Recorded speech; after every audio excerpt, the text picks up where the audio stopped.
Tunnels, metro, underground systems, and even secret passageways to the houses of the rich and famous. Why else do we need tunnels, you may wonder? To hide. Many cities have underground tunnels and even underground doppelgangers. Now let's make it clear. Those passages are normally not connected, contrary to the popular rumor claiming that it was possible to get from Scotland to Turkey using underground passageways built around 5,000 years ago. I mean, it sounds insane even today. Imagine building it back in the day. These tunnels have an official name, the erdstall tunnels, and they were most likely built in the Middle Ages. However, we still don't have the exact information about the date. The highest concentration of those tunnels are in Bavaria, Germany, but there are many of them in Great Britain and France too. Erdstall tunnels, a unique type of earthen passage found globally, are characterized by their narrow, oval-shaped corridors and tight choke points, known as schlups, or slip-outs. Despite speculation, their purpose remains a mystery. However, some of those tunnels have fireplaces and even vents, which might mean those were used primarily for shelter. Dating back to the Middle Ages, possibly as early as the 12th century, erdstall tunnels lack archaeological signs and historical records. So it's not a surprise that there are many rumors about their use. Some scientists are sure those were storage spaces, though their narrowness makes this impractical. Another idea is that they provided hiding spots for farmers during tribal raids. However, their single entry point raises doubts about their effectiveness in evading threats. Now, if you're feeling like Indiana Jones and want to venture into those tunnels, you're in luck. A few structures, like the Erdstall Radkobluken in Austria, welcome visitors to explore these enigmatic structures. Most of them are closed to the public eye, though. The origins of erdstall tunnels remain largely unknown, just like their real functions. And if you think, hey, it's the 21st century here, we can study pretty much everything, well, you're wrong. What makes these tunnels hard to study are the tight confines. Traditional surveying methods often prove inadequate in such spaces. To solve this problem, scientists use a handheld device that integrates an RGB camera, a gyroscope, and high-resolution depth sensors, allowing them to capture intricate details of the tunnels. They also use modern techniques like 3D surveying in hopes of uncovering the true origins and purposes of those tunnels. One hypothesis even suggests they may have been poorly conceived dwellings, abandoned when their inadequacies became apparent. Still, not everyone quite agrees with this idea. Other theories suggest they served spiritual purposes, while the most intriguing idea speculates that those tunnels may be remnants of extraterrestrial civilizations. Experts believe they may have been used for practical matters, such as granaries or hiding spots from looters. As we don't have exact info on who built it and when, it may be pretty much anyone, even a sloth. Nope, I'm not a lunatic. Sloths can build giant tunnels. Check this out. In 2009, a farmer in southern Brazil was driving his tractor through a cornfield when it suddenly sank into the ground. He quickly discovered he had broken through the top of an underground tunnel. When researchers came to investigate, they found a tunnel around 6.5 feet high and the same 6.5 feet wide, extending about 50 feet long, right beneath the farmer's house. When they looked closer, they instantly saw deep claw marks on the walls. That was the proof the tunnel wasn't human-made. So that thing the farmer uncovered was a megafauna paleo burrow, a prehistoric tunnel dug by ancient creatures like giant ground sloths or giant armadillos from over 10,000 years ago. I know, it's hard to imagine those beasts, but let me help you. Take a hamster. Now, increase it to the size of an elephant.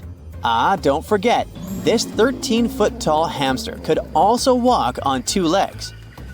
During their time, around 15 million to 10,000 years ago, many species of sloths and giant armadillos roamed the Americas, some even digging similar tunnels. Today, many of these tunnels are filled with sediment, though some remain clear, similar to the one the farmer discovered. This 2009 find sparked significant interest, leading to the discovery of over 1,500 paleo burrows across southern Brazil, making it the area with the highest concentration of such sites worldwide. But no one knows exactly why there are so many of them in southern Brazil. While some paleo burrows exist throughout South America, none have been found in North America, which is weird since those huge sloths roamed the entire continent. The exact purpose of these large tunnels remains a mystery, but scientists believe they may have served as nursing spaces, temperature regulation, or hibernation areas. Tunnels likely developed over centuries as successive generations of sloths and armadillos expanded them. Now, let's take a look at Fogous. No, not the Japanese fatal delicacy, and no, not a town in New Guinea. To see them, we gotta travel to the UK. So Fogous are underground structures too, but they don't look exactly like tunnels. They are dry stone structures. They look as if a cave had been decorated with stones from the inside. There are only around 15 of them found so far, and most of them are located in Cornwall. According to the estimates, those tunnels were built about 2,400 years ago, and they're still in pristine condition, which is truly fascinating. I mean, back in the day, people had no cool machinery whatsoever, yet their structures still last. And if you dare to buy an apartment today, well, chances are you won't be too happy about the quality. Going back to our Fogous, there's nothing extraordinary about their supposed purpose. They could be used for spiritual purposes, as a place to hide, or a food storage. The latest application, though, is a bit weird. I guess it's not a secret for anyone that England is famous for its excessive humidity. And if you want to store your food properly, you gotta avoid the humidity at all costs. Otherwise, say welcome to mold and fungi. But ancient people weren't dull-witted at all, or they wouldn't have survived, and you and I wouldn't be around now.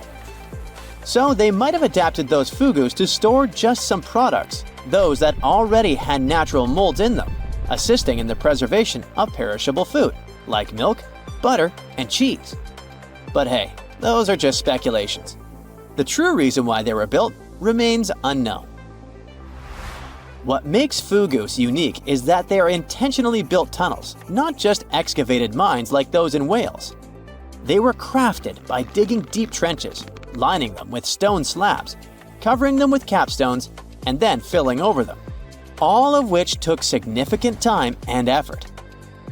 Still, no matter how hard those were to construct, cities around the globe are often built over intricate tunnel systems, each unique to its location. For instance, Paris is famous for its extensive underground quarries, which were abandoned years ago, but still pose a risk of collapse in certain areas above. London boasts one of the largest tunnel networks in the world, including many that were specifically created for military purposes. In New York City, there are rumors of secret tunnels, while Los Angeles has old tunnels from the Prohibition era used for speakeasies. Many other cities also have their share of enigmatic tunnels, and surprisingly, Florida is no exception. It happened in the year 2011 in Ybor City. Near a former post office, flooding uncovered something weird, a section of an unknown structure. Back then, people didn't pay much attention to that, so it took another 7 years to discover something truly fascinating. This historic neighborhood was founded in the 1880s, but it remained unknown until 2018 that it also has a hidden tunnel network. We only learned of it because of renovation work. The exact purpose, of course, is unknown, but most scientists are pretty sure that they serve to connect to early gaming spots and the port of Tampa. Figuring out how extensive the tunnel network is tricky.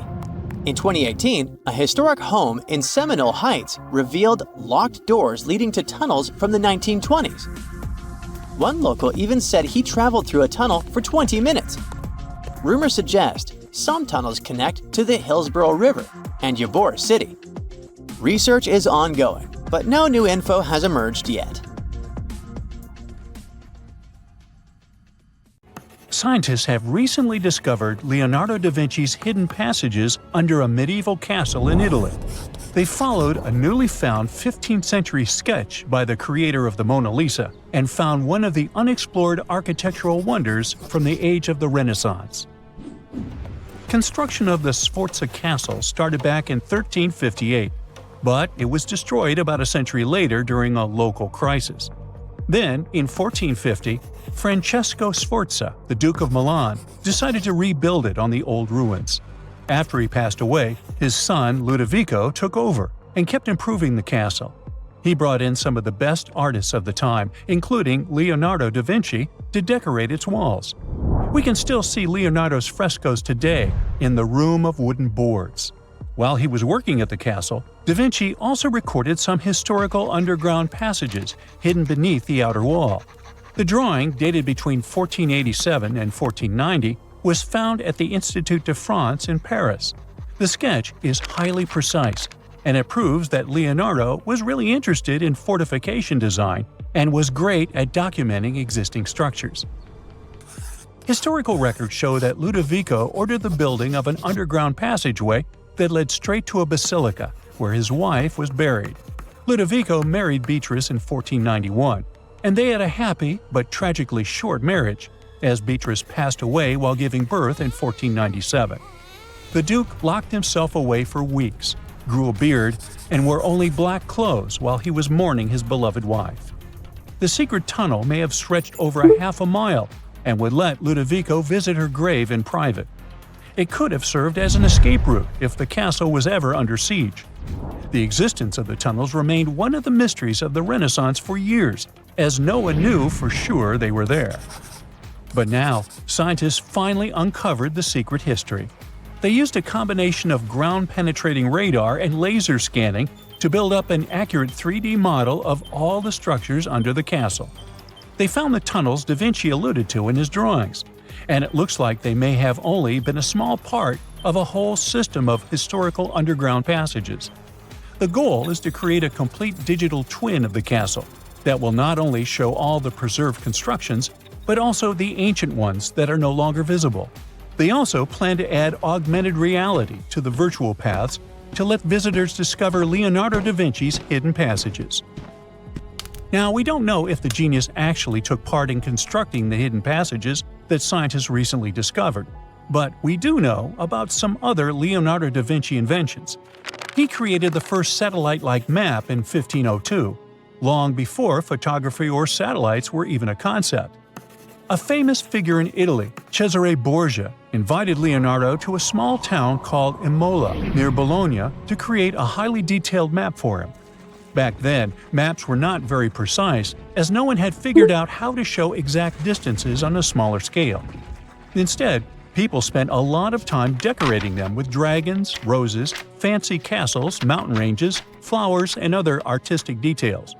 These maps look more like beautiful paintings meant to be displayed, rather than practical tools for navigation. But Cesare Borgia wanted something truly functional, and Leonardo managed to create something revolutionary in the field of cartography. If you compare satellite images of Imola today with Leonardo's map, the similarities are striking. He captured every alley, curve of the streets, roadways, and even the exact sizes of the buildings. And he did it all by hand, using just a pencil, ruler, compass, and several of his own clever inventions. To gather all the necessary data, the genius walked through the streets for weeks using a large wheel that spun as he moved, recording the distance with a cable. Using the magnetic compass, he determined precise directions. He also developed a tool called the bussola, which measured angles inside a circle. With this, he could track the exact turns of each street and the size of the intersections. He figured out the distances between houses and major roads.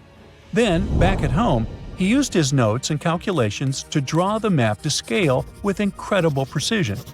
In his work, Da Vinci also used a technique developed by Florentine humanist Leon Battista Alberti. He created a mapping method where you could place an entire city inside a circle using polar coordinates. At the center of the city, 8 straight lines met, representing the main directions of a compass. Leonardo used this system to divide the town into 8 sections.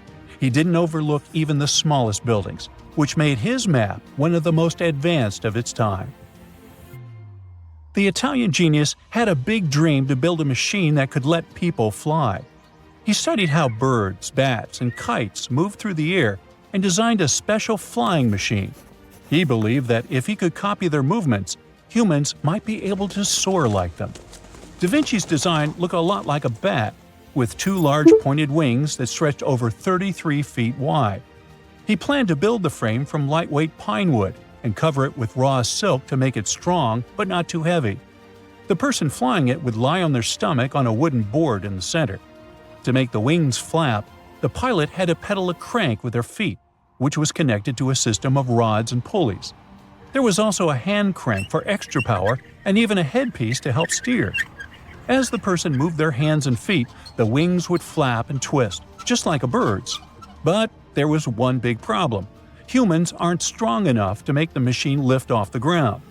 Even though it might have worked once in the air, there was no way for a person to get it flying on their own.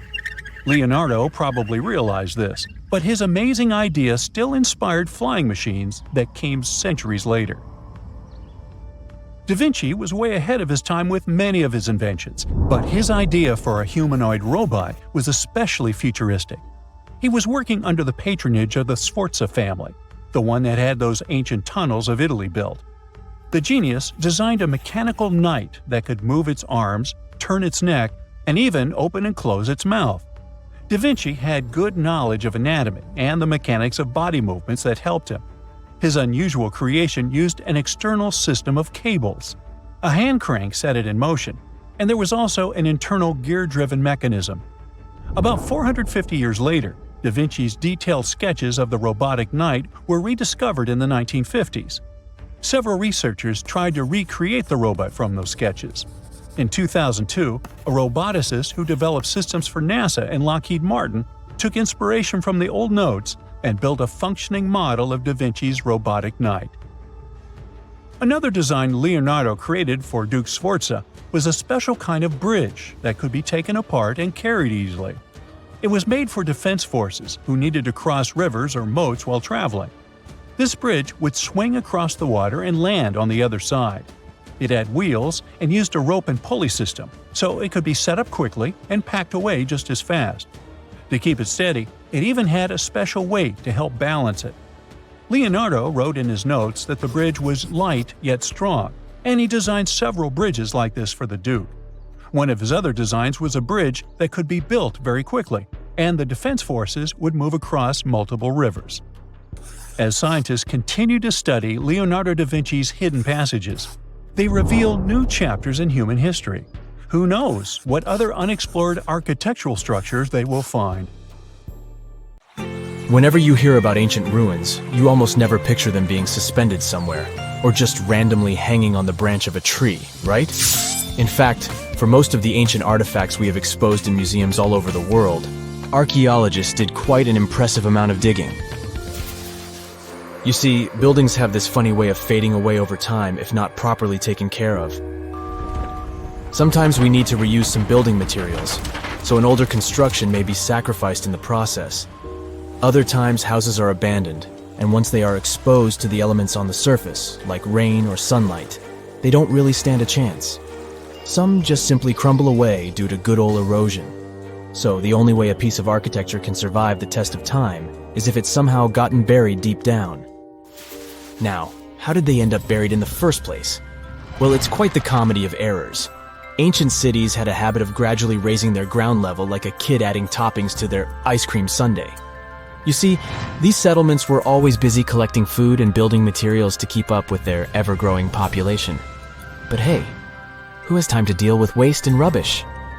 It wasn't exactly high on their to-do list back in the day. So when it came to building new houses, ancient civilizations found it much easier to save their sweat and tears by piling up the rubble and constructing right on top. But that's not all. Rivers would also occasionally flood and deposit a layer of sediment on the city floors, further encapsulating those ancient constructions. And in those dry regions like the desert, where the wind likes to show off its sand and dust dance moves, you can bet it was a constant struggle to keep the establishments clean. One hilarious example is the Sphinx, which had its head buried in sand until a group of archaeologists unearthed it in 1817.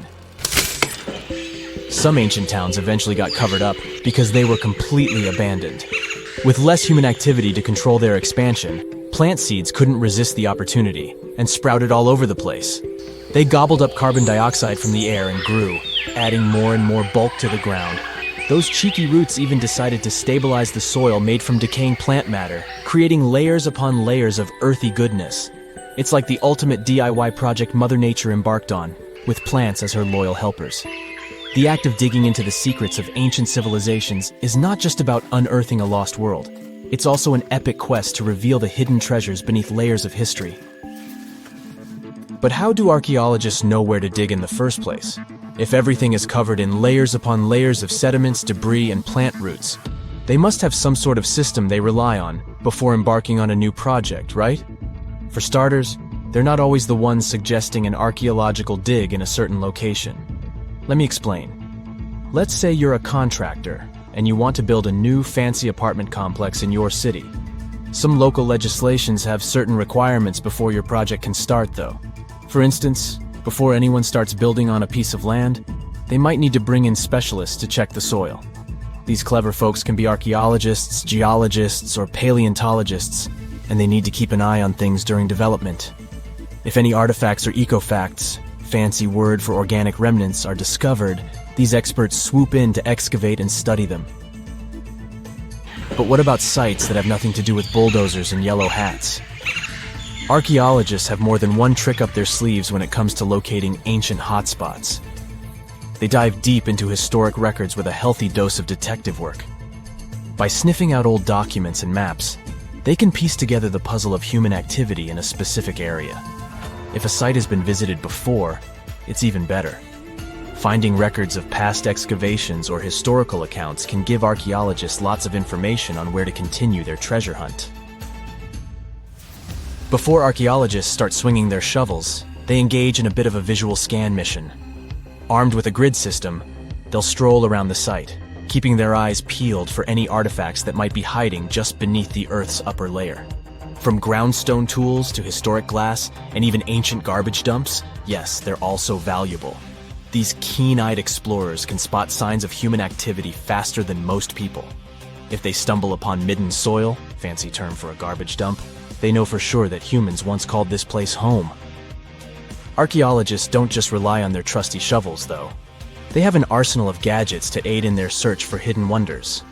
Geophysical tools are like their secret weapons. Take the resistivity meter, for example. This clever contraption measures the electrical component of the soil and any buried features or artifacts. A buried wall, for instance, will create a different resistivity reading than the surrounding soil. Magnetometers and ground-penetrating radar work in similar ways, showcasing potential hints of ancient treasures in the soil. And who could forget our trusty old friend, the GPS? It helps archaeologists map out precise locations, like a high-tech treasure map, leading them straight to their pot of gold. Care to virtually visit some of the most important archaeological sites in the world? Well, follow me. In the United Kingdom, for instance, you'll find this interesting place called Stonehenge. It's one of many henges scattered around, but this one really takes the cake. Picture this: massive ancient stones standing tall and proud, arranged in a funky outer ring and an inner horseshoe, with some smaller stones thrown in for good measure. And guess what? These amazing stones have been around for over 5,000 years. Talk about a serious case of rock-solid longevity. Now, here's where it gets interesting. According to local folklore, the legendary wizard Merlin whipped out his magic wand and poof! He teleported these massive stones all the way from Ireland. Apparently, some giants had assembled them there, but Merlin decided they would look much better at their new location. Others think it's just the ruined remains of an old Roman spiritual edifice. These amazing structures were built by our Bronze Age ancestors. With their simple tools and limited tech, they managed to create this monumental masterpiece. Impressive, right? Unfortunately, there's still so much we don't know about this area. Stonehenge's initial purpose remains a mystery to this day. Sure, there are lots of theories, but scientists have yet to agree on the subject. However, we do know that it's perfectly aligned to catch the sunrise during the summer and winter solstices. The ancient city of Pompeii is an equally amazing archaeological site. Picture this. Mount Vesuvius, a notorious troublemaker, decided to throw a volcanic tantrum and completely covered this ancient Roman city. It turned it into a time capsule, located outside present-day Naples in Italy. Fast forward to the year 1748, when a bunch of adventurous explorers stumbled upon Pompeii. Lo and behold, they discovered a treasure trove of well-preserved goodies: streets, houses, food. Probably a bit stale by then. Blingy jewelry, fancy sculptures, colorful frescoes, everyday household items, and even animal and human remains. It was like an epic archaeological party. From the looks of it, Pompeii had it all. Fancy houses and villas, a massive 20,000-seat arena, cute little artisan shops, hangouts like taverns. And let's not forget the saucy spots like those luxurious bathhouses for some intense pampering. There's also the sanctuary of Apollo, where people used to gather for their daily dose of worship. And of course, the bustling heart of the city, the Forum of Pompeii, where all the cool people used to hang out. And guess what? Pompeii is so cool that it made it to UNESCO's World Heritage List back in 1997. That's like the ultimate Hall of Fame for historical awesomeness. It also includes many other famous buildings and sites, like the Taj Mahal in India and the Acropolis of Athens in Greece. So, you've just finished your sightseeing tour of Edinburgh, Scotland, or Scotland. It lasted just under an hour, and you're hungry for more. You ask your guide if there's anything else to see, and they start talking about a mysterious underground city. You ask how long it takes to get there, and you're shocked by the guide's answer. You're standing on it. It's right under your feet. South Bridge? But you were just there and didn't notice a giant arrow pointing down. So this is where the mystery starts. The story begins in the mid-1700s. The Scottish capital wasn't as big as it is today. Only 60,000 people lived around Edinburgh Castle. All of them were packed inside medieval walls, and they say today's cities are overpopulated. Get a load of the living conditions back then. The buildings were tall, so there was little natural light. Some houses had 14 stories. Cows walked the narrow winding streets, and livestock. Things were so bad that the famous English writer Daniel Defoe noted, "I believe that in no city in the world so many people have so little room." Yep, that's the guy who wrote Robinson Crusoe. Well, something just had to be done. The solution was to build 2 long bridges to the north and to the south of the city. The names they gave the bridges were more descriptive than colorful. The bridge to the north was completed first. In 1785, construction on the second bridge got underway. It was going to connect the main pedestrian street in the north with the university buildings in the south of Edinburgh. But don't think of this construction as a modern bridge over a river. It was more of a viaduct, a type of bridge that connects 2 hills across a valley. The word viaduct comes from Latin, as Romans were pioneers in building these structures. Their capital was built on 7 hills. And just to be copycats, Edinburgh also straddled 7 major hills. Only 2 are visible today because the city has been built up. Now, back in the 18th century, the construction of the South Bridge was a remarkable feat of engineering. It took the builders only 3 years to complete it. 19 stone arches spanned a chasm that was 31 feet at its deepest point, and the length over 1,000 feet. Impressive, even for today's standards. But what does a 2.5 centuries old viaduct have to do with an underground city? Well, it is the city. You see, they designed Southbridge to be hollow on the inside. As you walk along this street today, there is actually a huge human-made cave beneath your feet. The popular name for this set of chambers is the Edinburgh Vaults. But what was the purpose of this space? And is there something or someone there now? Well, let's take it one step at a time. The builder's original intention was for these vaults to serve as merchant shops. At first, it worked out fine. Merchants used a total of 120 vaults as shops and warehouses. There were workshops, cobblers, and taverns. But as time went by, a major design flaw came to light. The stone was leaking, and the vaults were damp all the time. There was even flooding. The builders forgot to waterproof the structure. The merchants feared the water would damage their precious goods. After just a couple of years, the first tenants started moving out. Once legal trade moved away from the vaults, the city's poor moved in. And not only them, but all sorts of shady characters. Historians don't know much about this period, since there are no written records. But even the squatters had to leave soon. If you couldn't do business in these vaults, how could you live in them? It was damp and cold, and there was no ventilation, sanitation, or natural light. It really stunk. Every real estate agent's worst nightmare. Just 30 years after their completion, the South Bridge vaults were abandoned once and for all. But at a street level, business was as usual. The officials decided to fill the vaults with rubble for security purposes. Buried and forgotten, the memory of a once teeming merchant quarter of Edinburgh slowly faded from people's minds. Now, this is where the story gets a bit weird.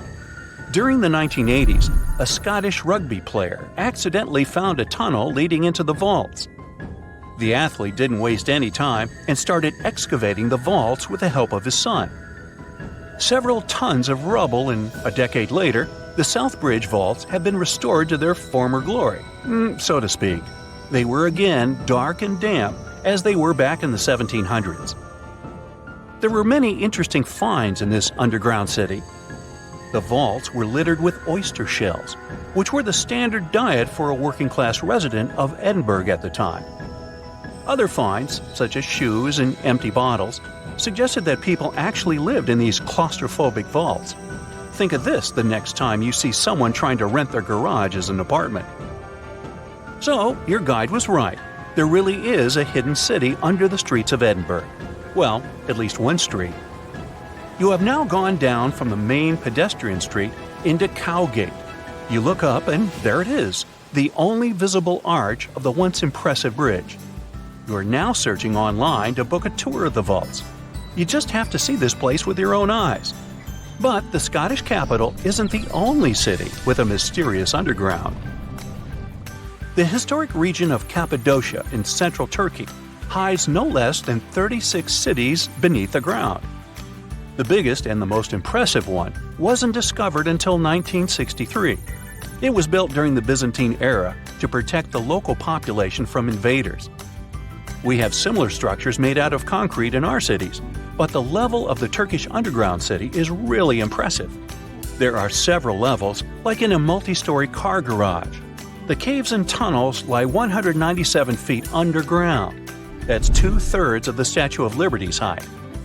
The city could house 20,000 people at any given time, complete with livestock and food. The smell. Anyway, 20,000 is the average attendance at Major League Soccer matches today. You might want to add a field trip to one of these places the next time you go to Turkey. Most of these cities in Cappadocia can be found in rural areas. Makes sense, right? After all, they were dug out as hiding places. But in Europe, there is one city whose underground labyrinth resembles the vaults of Edinburgh. You've probably heard of Pilsen in the Czech Republic. But hold on a second, this isn't going to be a story of the most famous local product. Something brewed, perhaps? It's the story of a medieval city that survived underneath the streets of Pilsen. Water wells, cellars, and passageways stretched for more than 12 miles. Merchants and craftspeople used Pilsen's historical underground for storage. Water, food, ice, you name it. The waterworks are pretty impressive. Historians estimate that 360 wells are located under Pilsen's historical town center. In times of instability, the passageways served as safe havens for the locals. They definitely didn't go thirsty down there. Today, most tourists visit these mysterious underground cities. But in Canada, there's one where people live and work. The construction of Montreal's underground city began in 1962. The initial idea was to shelter traffic. That's a nice way to say that city officials were building a metro station. The idea caught on, and the project expanded. Now, it's a real-life urban maze hidden under the downtown area. Need a place to stay? There are hotels down there. Want to grab a bite? Step into one of the underground restaurants. multiple shops, a library, cinemas, the list is long. There are even residential complexes. But how can people live under the ground? Simple.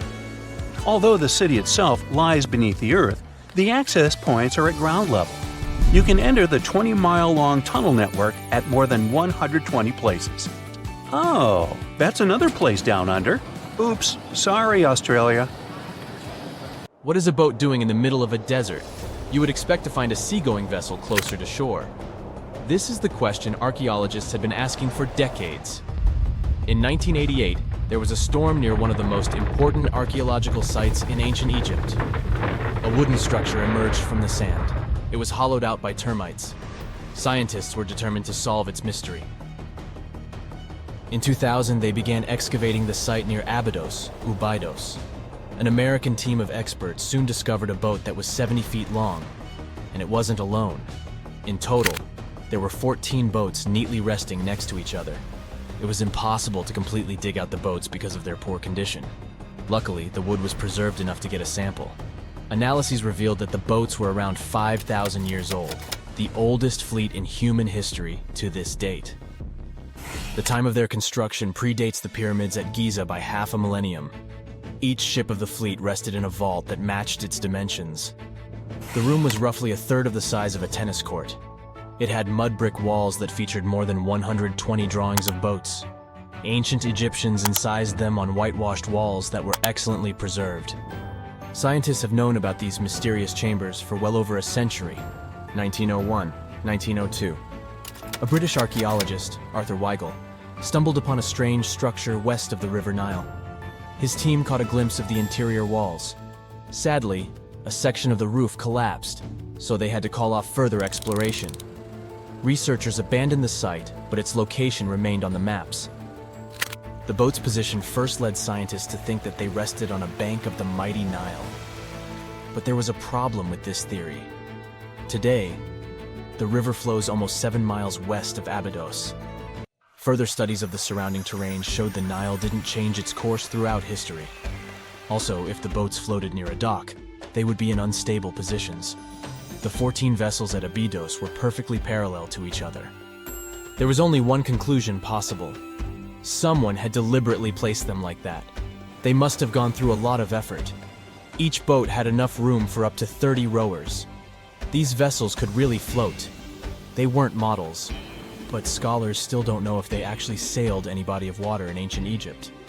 This doesn't diminish the importance of the find. Previously, archaeologists found only small-scale models. In King Tut's tomb alone, there were 35 boat models. For a long time, these figurines were the only clues as to how ancient Egyptian vessels looked like. The boat's design confirms that they were the real deal. They are the earliest surviving examples of something called built boats. Ancient people constructed primitive vessels by hollowing out large tree trunks. The alternative was reed that was tied together to form a raft. The boats at Abydos had planks tied together. This was a major breakthrough in shipbuilding.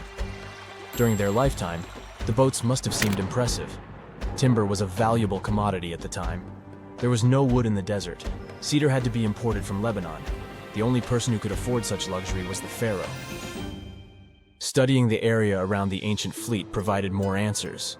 Scientists discovered a mud brick structure where Egyptians worshipped the pharaoh. Its approximate date of construction matches that of the wooden boats. The same bricks out of which this building was made were used to encase the fleet. At the time of their construction, the rooms they were stored in had a ceiling. That's the section that archaeologists stumbled upon in the early 20th century. Just like mummies and coffins, these marvelous ships rested inside splendid vaults. The exterior of these rooms was also impressive. The outer walls originally had a plaster of white limestone. It reflected sunlight. In the desert sun, the structure housing the boats must have shone from miles away. Ancient Egyptian builders used the same technique to cover the pyramids 500 years later. Today, their surface looks jagged, but it wasn't always like this. When they were constructed, the pyramids had a top layer of fine white limestone. Their surface was smooth and it gleamed in the sunlight. Instead of stairs, the outer layer of the pyramids was more of a sleek ramp. Archaeologists were left with one final question. Which pharaoh owned the fleet? The answer lay just a mile from the site. This is where the tomb of a pharaoh from the 5th dynasty rested, King Senwosret III. Its time and style of construction matched the ones of the chambers with boats. The very end of his rule might explain how the boats ended up in the middle of the desert. The pharaoh probably passed away in northern Egypt. Then his body was transported down the Nile to Abydos in a marvelous procession of decorated boats. The vessels were later lowered to chambers near the final resting place of their owner. This had a symbolic meaning. In the ancient Egyptians' belief system, ships played a key role. Their supreme deity was Ra. He traveled through the sky during the day in the form of the sun. At nighttime, he sailed through the netherworld in a solar boat. The pharaoh identified himself with Ra. That's why he needed boats in the afterlife. That was the only way to regenerate himself. Just as the sun rises every day above the horizon. This belief existed for thousands of years. The more famous Pharaoh Khufu also had a ship. Scientists found it in 1954 next to his pyramid at Giza. It is some 4 centuries younger than the fleet at Abydos. But Khufu's ship was almost 2 times longer. The Great Pyramid of Giza and King Tut's tomb are some of the most famous archaeological finds in Egypt. But there are many more secrets hiding beneath the endless sands of the Sahara Desert. Recently, 2020, archaeologists found a lost city there. They have labeled it as the most important discovery since King Tut's tomb, 1922. The city of Aten is some 3,000 years old. Historians hope it will give them a unique insight into the everyday life of ancient Egyptians. The famous archaeologist and Egyptologist Zahi Hawass proclaimed the site a lost golden city. Aten sits some 300 miles south of Egypt's capital, Cairo. It is close to the famous Valley of the Kings. Archaeologists first found sections of mud brick walls that spread out in all directions. They discovered complete rooms with tools of everyday life inside. The research team unearthed a bakery, a residential neighborhood, and an administrative district. They all date back to the time when the Egyptian civilization was the wealthiest in its long history. They were also the first to make objects from iron. In 1911, scientists found a set of iron beads near a village in Lower Egypt, El Gurza. These are the earliest known iron artifacts. The discovery is literally out of this world. Ancient people made them by beating into shape a piece of a meteorite. The 9 beads were once part of an ornate necklace. They are now blackened and corroded, which is perfectly normal for a piece of jewelry that is over 5,000 years old. They consist of an iron-nickel alloy. Researchers were impressed by the skill of ancient jewelers who processed the beads.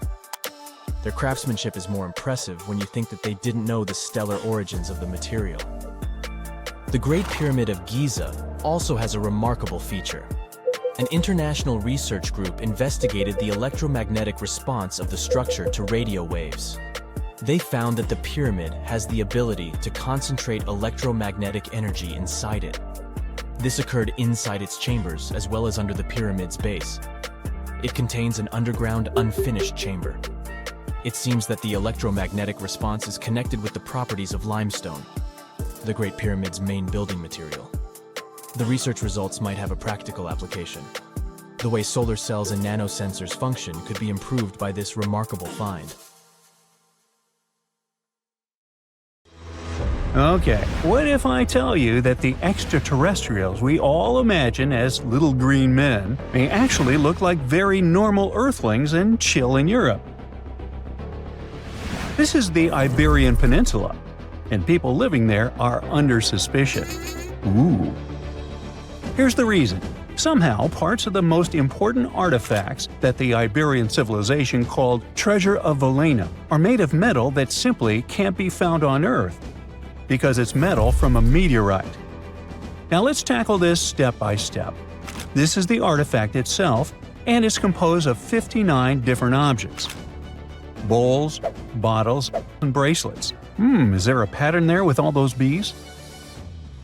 In total, the find weighs around 20 pounds, of which 18 pounds are 23.5 karat gold. Now, if you're not a metal specialist, I'll clarify it for you right away. For comparison, 23 karat gold is 95.8% pure gold, so 23.5 karat is even purer. The remaining percentage goes to other metals to help add strength and durability to the precious alloy. There was also silver, iron, and amber in that set. The artifact could have been pretty straightforward, but for these two, let's call them imposters. Look at this wrought iron bracelet and this hollow hemisphere. Can you see that? Those rusty lines on the hemisphere and the overall weird color of the bracelet do stand out, since everything else is made of purest gold. This all started back in 1963, when a researcher noticed a dark leaden metal among the shiny bowls and bottles. The metal was shiny in some areas and covered with a ferrous-looking oxide that was mostly cracked. Now, just so you understand, gold does not usually act this way. Gold is one of the least reactive of all metals, so it won't even tarnish, let alone rust. To figure out where this suspicious iron came from, researchers turned to mass spectrometry, which checks out the mass-to-charge ratio of molecules. Their findings showed that the nickel in the iron is similar to that found in meteoritic iron. Simply put, the bracelet and the hemisphere are of extraterrestrial origin. Ooh. Now, the exact age of the trove is hard to determine, yet it's crucial. We need to know the exact age to see if it coincides with the start of the Iron Age in the Iberian Peninsula. If it does, then no further questions here. But if it doesn't, well, it's, at the very least, weird, if not suspicious. So there's this three-age system. It comprises the Stone Age, then the Bronze Age, and then the Iron Age. The Stone Age is of no importance here, so let's compare the Bronze and the Iron Ages. The Bronze Age began when it was realized that combining copper and tin produced a material that was more durable than either metal alone. This era was all about major upgrades in tools and weapons, but two standout inventions were writing systems and the wheel. Then came the Iron Age. This time was all about slowly bringing iron into everyday life. Iron was way easier to shape into cool designs than bronze. Now, this was a big deal because iron, especially transformed into steel, provided significant improvements in all aspects of life.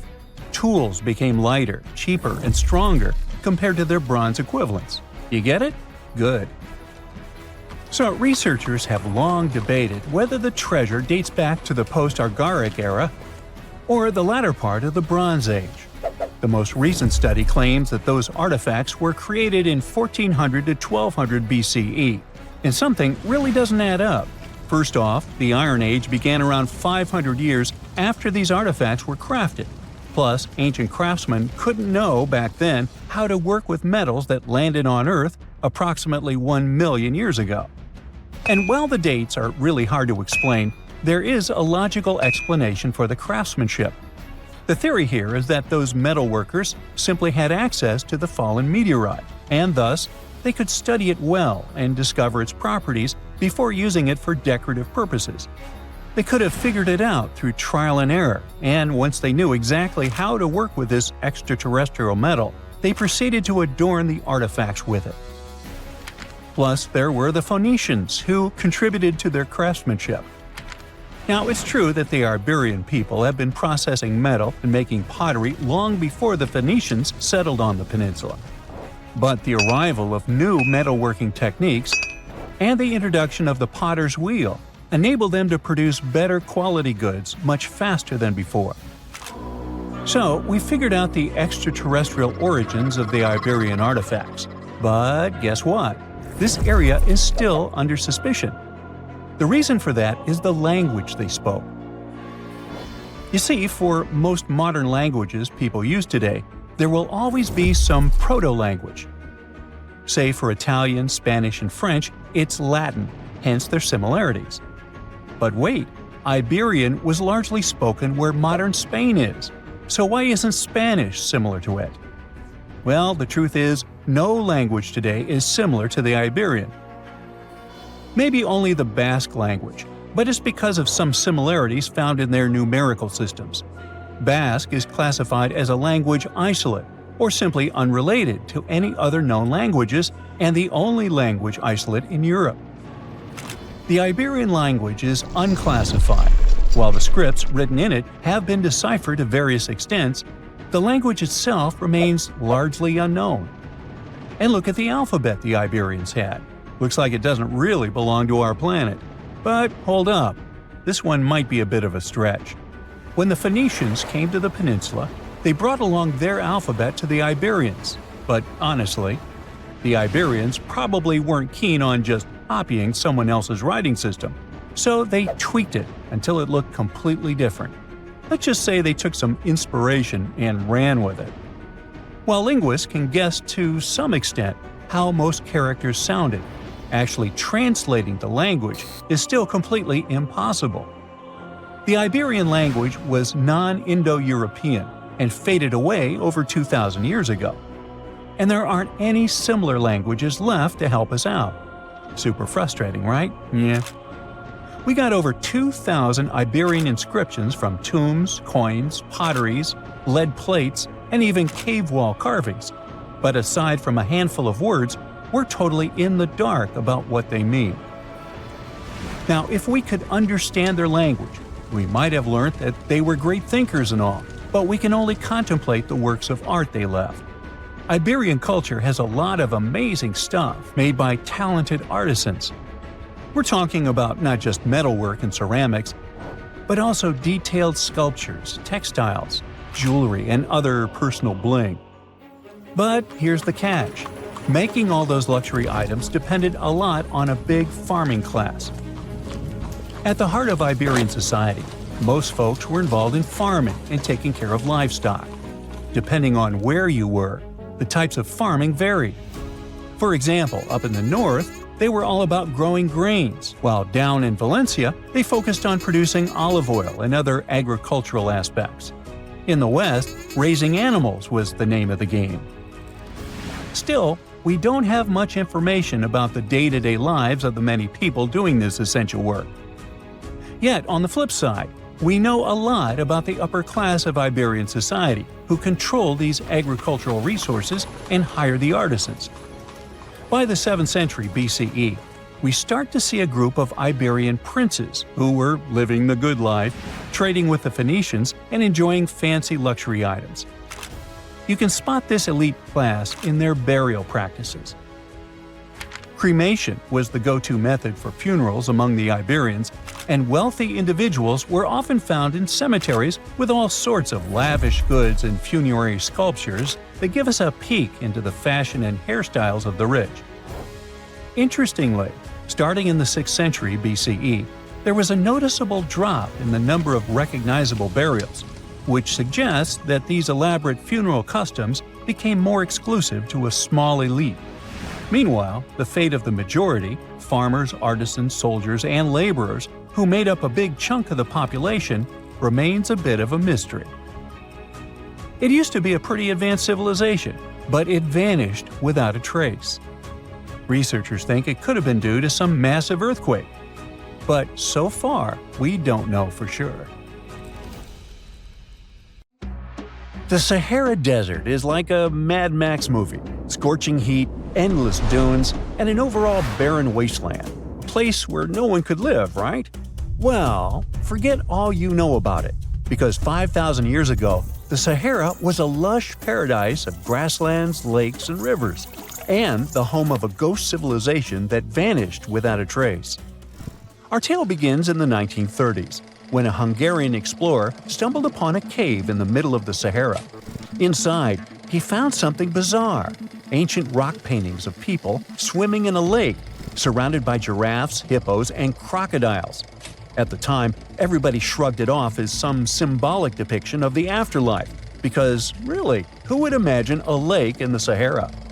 Well, fast forward some 70 years later, when a group of archaeologists made a discovery that flipped the script. In a rock shelter in Libya, they unearthed 15 mummies, along with baskets, ceramic pots, and other everyday items.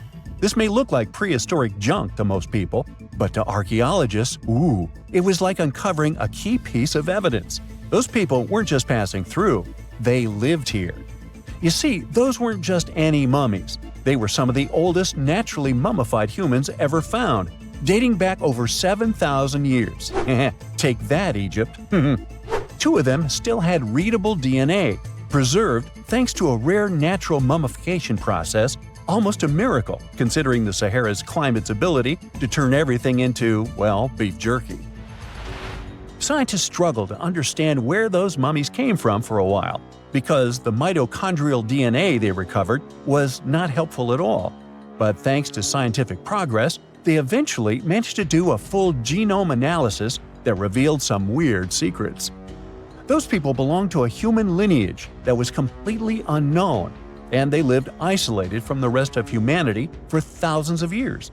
For decades, researchers assumed that the place where they lived, the Green Sahara, was like a prehistoric highway, a lush corridor that humans and animals used to migrate between sub-Saharan Africa and the Mediterranean. But the mummies demolished that theory, like a hippo sitting on a sandcastle. Their DNA showed zero genetic mixing with sub-Saharan and Eurasian migrants, keeping their genes pure for 7,000 years. Their closest genetic relatives weren't their neighbors living right below the famous desert, but some ancient hunter-gatherers from Morocco, and even some guys that lived in the Czech Republic, when it wasn't even a country yet, 50,000 years ago. We're not out of the woods yet, because those mummies also carried some teeny-tiny traces of Neanderthal DNA, just 10% of the amount found in modern Eurasians. Now, if you paid attention in school, then you know that Neanderthals lived in Europe and Asia, and early humans only mixed with them after migrating out of Africa. But those Green Sahara folks never left Africa. So how did they get Neanderthal genes? The leading theory is that their ancestors mingled with Neanderthals in North Africa 50,000 years ago before settling in the Sahara and cutting off contact with the outside world. Archaeologists also found cattle bones and tools made of stone and wood at that rock shelter, proving that those people led a thriving pastoral lifestyle.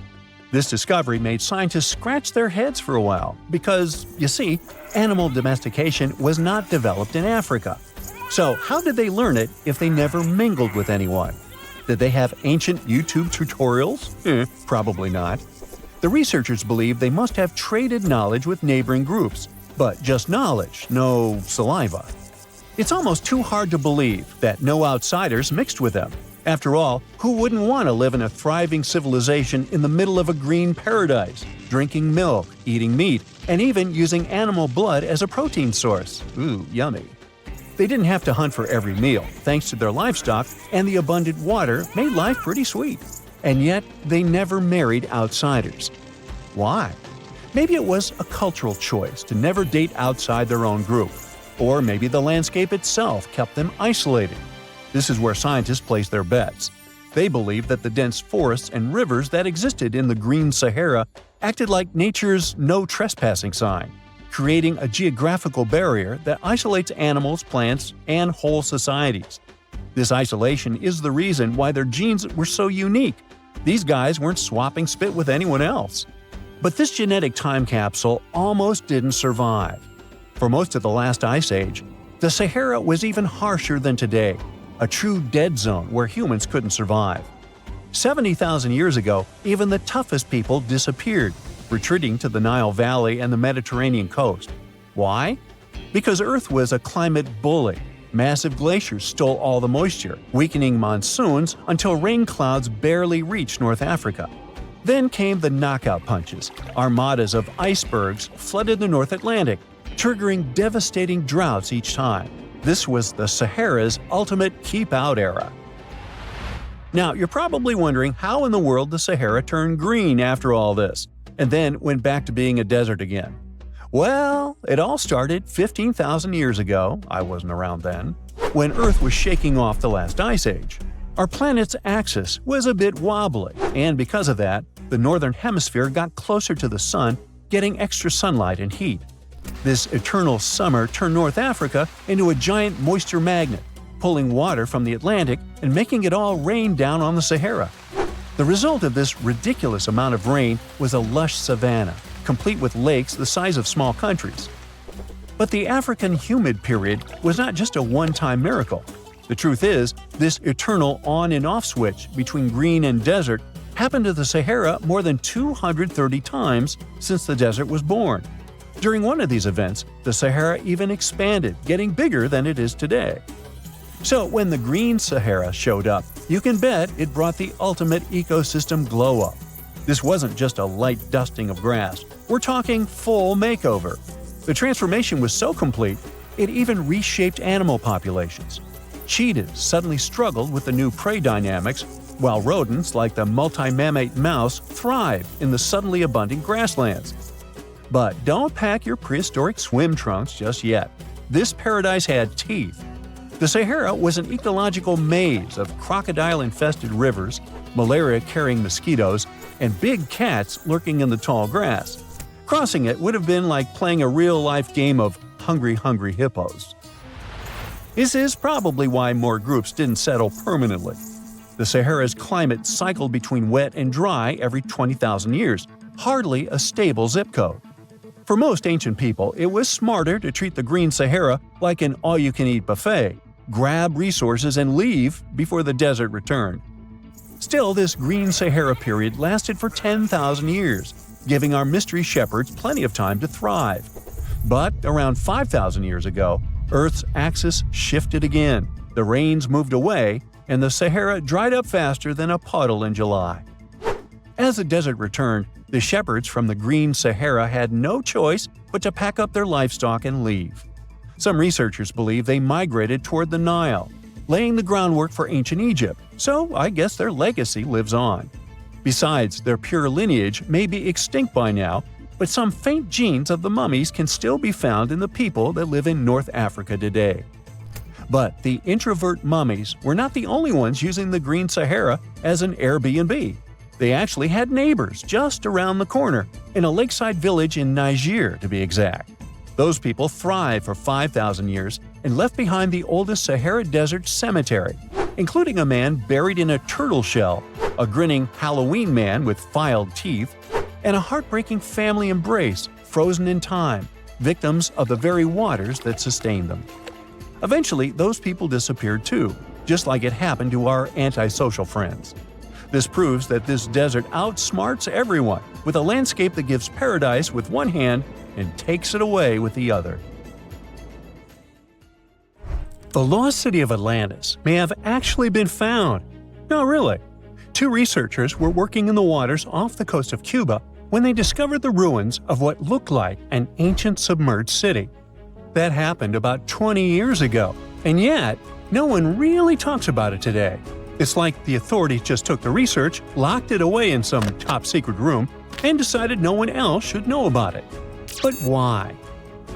Well, I'm going to tell you. Back in 2001, Paulina Zalitsky, a marine engineer, and her husband, Paul Weinswig, were hired to explore the waters off Cuba's western coast. They had two main objectives: to search for old shipwrecks, possibly hiding treasures like gold and jewels, and to locate valuable oil and natural gas deposits deep underwater. They were using a sonar. Basically, this equipment is like a sound-based radar. It sends out sound waves underwater, and when those waves hit something, like a sunken ship, they bounce back.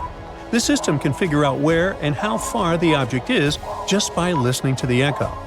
So, the couple was scanning the seafloor with this equipment more than 2,000 feet below the surface. And then, out of nowhere, they found something way more interesting than gold or oil. They found stones. Not just any stones. I'm talking huge, perfectly arranged stones, kind of like a mini version of the pyramid at Chichen Itza, or even better, like a bunch of tiny submerged Chichen Itzas. Yep, they saw that, or at least they think they did.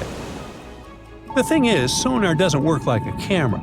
It definitely doesn't record video or take actual pictures underwater. What it does do is create images using sound. And those images are usually just outlines or shapes, kind of like a blurry black and white sketch. It shows you where things are, but not exactly what they look like. And that's exactly what happened back then. The equipment started producing images of these perfectly organized stone structures, and it really looked like some kind of urban development. I mean, the site was just too organized, too symmetrical to be just random rocks. But it sounded too good to be true. I mean, this discovery could totally change everything we know about ancient civilizations on the American continent. So the scientists decided it would be too irresponsible to announce anything without finding more evidence first. And that's why they decided to go back to that same spot. This time, they sent down an underwater remotely operated vehicle to actually see what was going on beneath the sea. See? This robot was basically an underwater cameraman. And yep, it confirmed it. There was definitely something strange down there. It looked like an ancient city made of huge, smooth blocks of granite. These rocks were about 8 feet by 10 feet. Some were in pyramid shapes, others were circular. Some seemed to be deliberately cut and then stacked on top of each other, while others appeared isolated from the rest. Together, they looked like they were forming corridors and outlines of rooms. It was like finding large buildings in the middle of an underwater desert. These images were enough for Zalitsky to seal the deal. Back then, she confirmed that this amazing structure, her words, could have been a large urban center. Again, her words. Then the couple started to speculate. They said that these structures were probably built more than 6,000 years ago, which would make them older than the Great Pyramids of Egypt. It's even older than the famous Maya, the civilization that used to live in the Americas and is known for their ancient and advanced temples. The research also suggested that these structures might belong to a civilization that lived on the American continent thousands of years ago, and that we didn't even know about. This supposed civilization once thrived on a 100-mile land bridge connecting Cuba to Mexico's Yucatan Peninsula. But then, something catastrophic happened. According to their theory, the Earth's faults shifted beneath the surface, leading to a massive earthquake. Then, in the blink of an eye, the entire bridge was destroyed. The land was swallowed up by the sea and ended up at the bottom of the ocean, and this civilization disappeared. Of course, all the connections to the famous Atlantis myth got the media totally hooked on the story. News websites ran headlines like "Lost City of the Caribbean Found" and "Atlantis Found in Cuba." So, could that really be Atlantis? I mean, did they finally find the remains of this supposedly super advanced and lost civilization? Well, it's hard to say. From the start, part of the scientific community wasn't buying into the story too much. First, there's the issue of the date. Saying that this civilization existed at this spot at least 6,000 years ago just wasn't very credible. Then, some European archaeologists argued that the stones they found using sonar might just be natural limestone, not perfectly sculpted granite. And third, it was too deep. Even with the whole theory of earth faults opening up and swallowing everything, it's still hard to explain how an entire city ended up so deep in the ocean. For comparison, there is Heraklion, a real ancient Egyptian port city that got submerged. Today, it is only about 19 feet underwater. But this so-called Atlantis city is at depths between 2,000 and 2,460 feet. See how that's totally different, right? People think it would have taken around 50,000 years for such stone structures to sink to the depth where they are said to be found. And according to experts, none of the known civilizations from that long ago had the ability to build such structures. But for Zalitsky, yes, it was possible. She still believed in the fault theory to explain how this land ended up at the bottom of the ocean so fast. Big movements of the Earth's tectonic plates are usually followed by things like volcanoes and earthquakes. So, according to her, it's a powerful event, and the island sinking could have happened really quickly. This earthquake theory could also explain why some of the megaliths on the seafloor look organized while others don't. But to really prove any of this, they needed a specially designed robot to go down there again and take samples of the rocks and sediment. That way, they could figure out how old the rocks were and maybe even find signs of human life, like carvings, sculptures, or artifacts. The problem is, drilling into those structures isn't easy. They look like granite, and drilling granite that deep underwater is seriously tough. And more than anything, they needed money to do it, a lot of it. So maybe they just never got the funding. Because even with all that initial hype, no further explorations or studies were ever reported. And that lack of follow-up sparked a lot of speculation. Some people even wondered if the story got shut down on purpose, like maybe the authorities wanted to keep something top secret. As if this underwater city was built by some kind of higher extraterrestrial being, and they just don't want us to find out. But truth be told, the strongest argument for saying, yeah, that is definitely a lost city, is that nature supposedly couldn't have built something so symmetrical. Geologists did try to find natural explanations, or at least similar examples from other parts of the world, but they came up short. Still, just because we haven't found a clear natural explanation doesn't mean there isn't one. Nature can create some pretty wild and unexpected stuff, so honestly, that whole too perfect to be natural angle is kind of a weak argument. What most likely happened is that experts just weren't convinced it was actually a sunken city, and that's probably why no one followed up on their work. Over time, the buzz faded, the story disappeared, and the site slipped back into silence. And without more data, the true nature of those underwater formations off Cuba's coast is still a mystery. Lake Michigan is one of the largest and most mysterious freshwater lakes in the United States. And now, deep inside it, scientists have stumbled upon something unexplainable. Vast, round craters scattered all across the lake's floor. It all started in 2022. A team of researchers wanted to map the lake's bottom and look for some shipwrecks.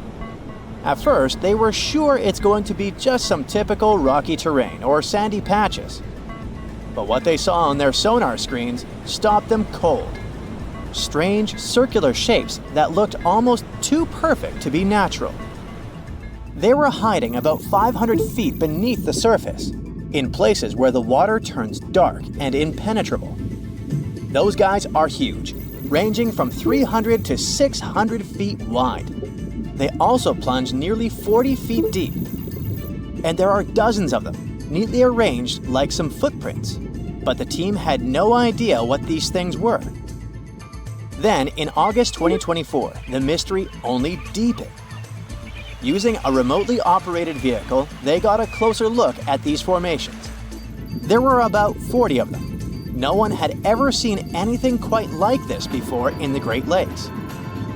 What could have created those craters? Could they be ancient? Perhaps remnants of some geological event lost to time? If that's the case, it's weird how long these holes have likely been sitting there, undisturbed. Theories started popping up. One possibility was that they could be sinkholes, or dolines. Those are basically holes that suddenly appear in the ground when the surface layer collapses. The rock beneath the surface, often made of limestone, gets slowly dissolved by water over time, creating voids underground. When the surface of those voids can no longer hold its own weight, it caves in, and this forms a hole. Think of it like when you poke a straw through the lid of a drink. Sinkholes can be small dips or huge, spanning up to 2,000 feet. They can happen gradually or all at once. Sometimes they can swallow entire cars or even buildings. And Lake Michigan sits on limestone bedrock. It erodes pretty easily when water flows through it. Sinkholes like these have already been found in Lake Huron, and they look kinda similar. But there are some plot holes, no pun intended, with this theory.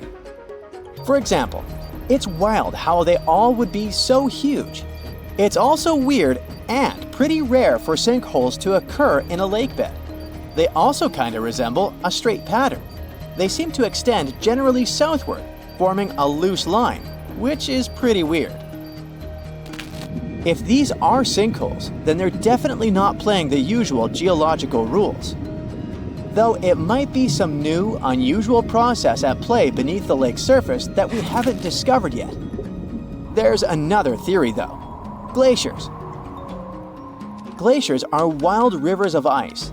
They covered much of the Earth during the last ice age, and they're incredibly powerful. While they might move slowly, sometimes only a few inches per day, they have such immense weight that they can reshape entire landscapes over thousands of years. Glaciers can grind and scoop the land beneath them. They're basically like colossal bulldozers. Their weight, combined with the slow but steady movement, grounds down everything beneath them: rocks, soil, even bedrock. This can create deep gouges in the Earth's surface, called glacial troughs. During the last ice age, there were lots of glaciers all over the northern US, including the Great Lakes region. If they moved across what is now Lake Michigan, they could have carved out these deep holes. Glaciers often move in a pretty straight path. As they move, they cause terrain to erode. but the resulting erosion varies based on terrain.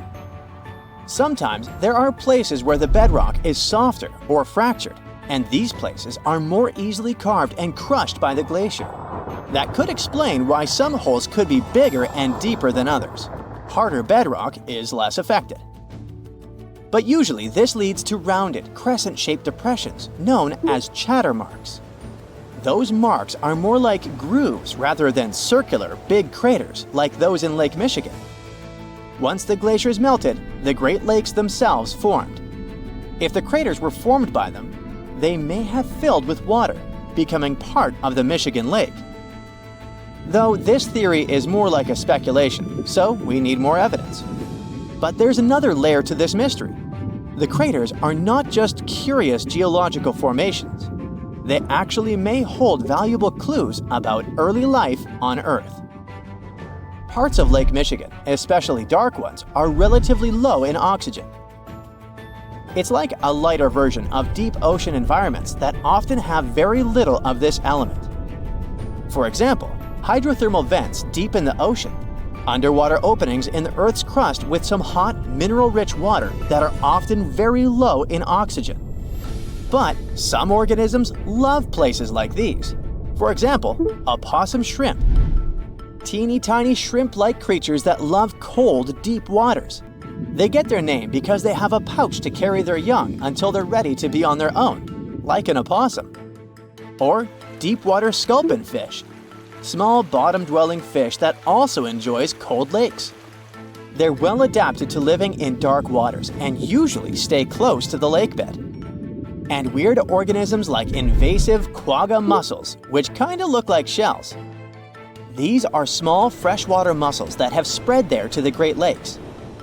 They attach themselves to hard surfaces and can cause problems for ecosystems by competing with native species for food and space. All these guys could be in Lake Michigan, and even more. There might be microbes or even bacteria that are specially adapted to these harsh conditions, just like it was in Lake Huron.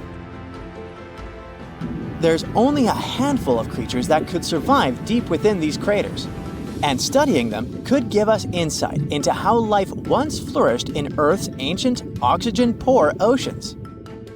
That's because it's in places similar to these where some of the earliest life forms thrived. Early Earth had an atmosphere with little oxygen, although it was much more hot and ancient microbes adapted to this.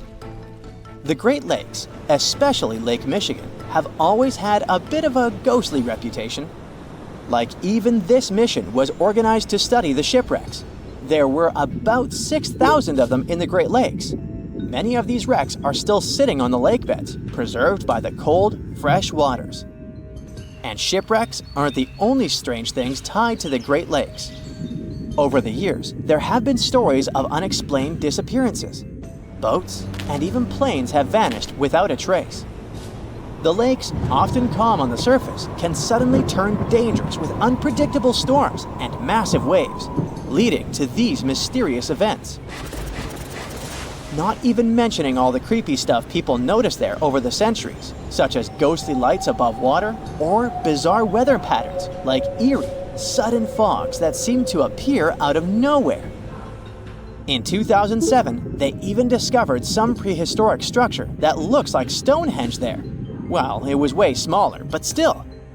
It lay about 40 feet below the surface in the heart of Grand Traverse Bay, and it's speculated to be about 9,000 years old, way older than Stonehenge. Looks like this is a print of those who lived in the area thousands of years ago. These massive stones are arranged in a careful, winding pattern stretching over a mile. They range in size from basketballs to compact cars. But one, in particular, stands out. A boulder 3.5 to 4 feet tall, 5 feet wide. It's etched with the image of a mastodon, a creature that roamed the Earth about 11,000 years ago before it went extinct. It probably sank there during the end of the last ice age we mentioned. This period had reshaped the region. This place is underwater now, but back in the day, it was still dry land. So the stones were probably created by people who lived there, though we're not sure why. Were they used as hunting blinds? Or was it some sort of an ancient calendar? Who knows? Only about 15% of the Great Lakes floors have been explored. Now, scientists are gearing up for a deeper dive into this mystery, both literally and figuratively. They want to analyze the lake beds surrounding the craters, hoping that maybe something in the environment around them might have caused them to appear. They have initiatives like Lakebed 2030. These missions should map the entire underwater landscape. This would help us learn tons of interesting stuff about Lake Michigan and our planet's past. Who knows what other secrets these dark waters hide? Scientists have discovered a never-before-seen pyramid immersed in the sands of Judea. After a little digging, they discovered that it held treasures that had been untouched for over 2 millennia and historical secrets that we can only now access. At the Zohar Fortress site, 2,600 feet above the Dead Sea, archaeologists were searching for manuscripts that would provide new information about the history of the site. The excavation was originally part of a long-standing campaign launched by the authorities. Its goal was to protect the sites from looting and unauthorized excavations. What they didn't expect was to find a pyramid-shaped structure built on top of a hill, made of hand-cut stones, each weighing hundreds of pounds. At first, the experts thought it was just a tomb, but they soon noticed the shape of the original walls and understood that the mound was a construction.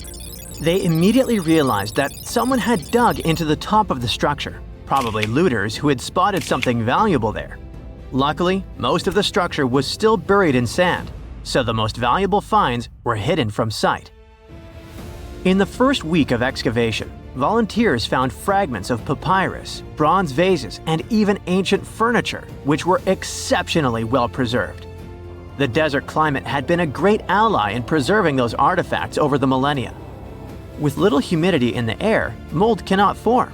So, organic materials such as wood and fibers are protected from cracking and deformation.